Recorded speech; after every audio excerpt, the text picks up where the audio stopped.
within, I guess, a Christian ethic prioritizes life and living and reviles death, but you cannot prioritize life and living without simultaneously willing to sacrifice to uphold that higher ideal. Hmm. Because if that's your orienting principle, and as soon as things get tough or things begin to be that principle is challenged in any way, if you're not willing to sacrifice to continue to uphold that principle, then there goes your pluralistic democracy. Hmm.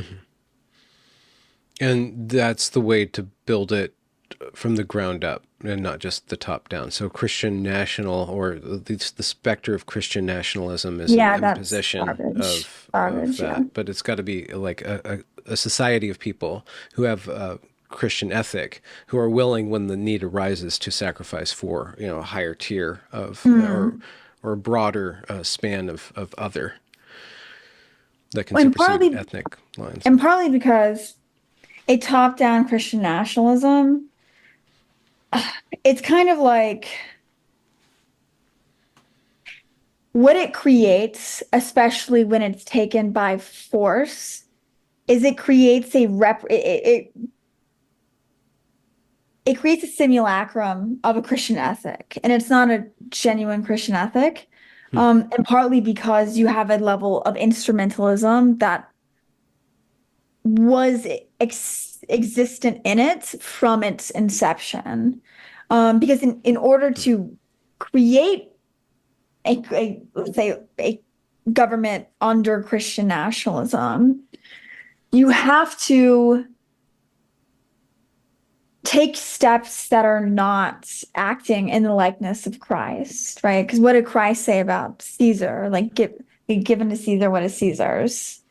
And that's precisely why Christ was not accepted by like the Jewish people. It's because he did not conquer with a sword.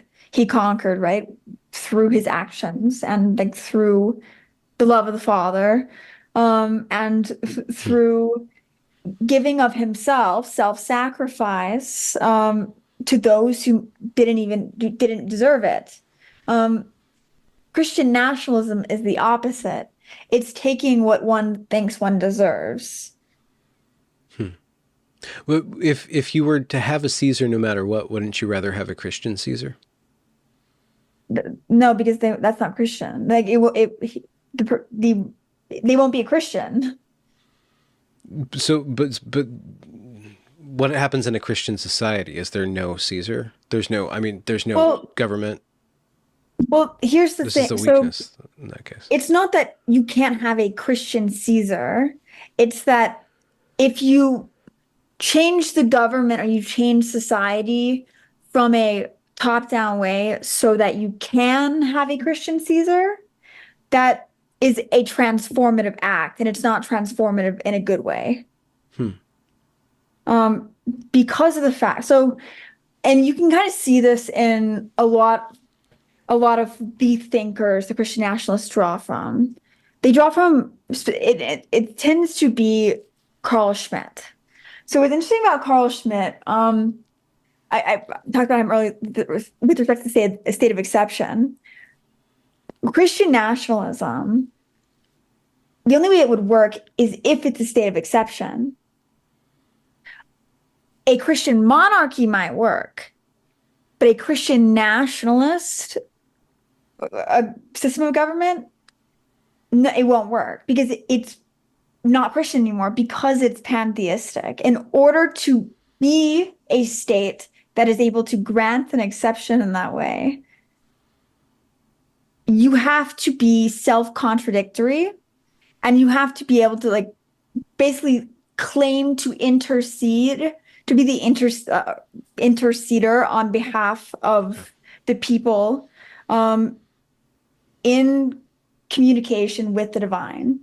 And so you can grant exceptions to your own rule of law because you have the divine's permission, but obviously you don't really.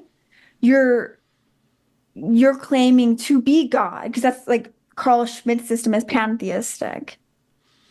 Okay, to try to digest that with my mind. So a nation that claims to act as a Christian nation will have the veneer of Christ, but in act, it will be that a nation's not Christian, or it can't be a nationalism can't be Christian, or a state is not a Christian. So, how are you distinguishing nation and state? I don't know. I'm trying to understand how. So, a Christian nation on one level would be a citizenry who have internalized Christian doctrine, and then that's manifest at the level of the state. Christian Yes. nationalism is where the state Mhm. intentionally says we are now going to Yes. cause the citizenry to act as though they were Christian, Yep. And that's also precisely which is violating. not Christian. Yes, people, because what is that? God expressly gave mankind free will. Yeah.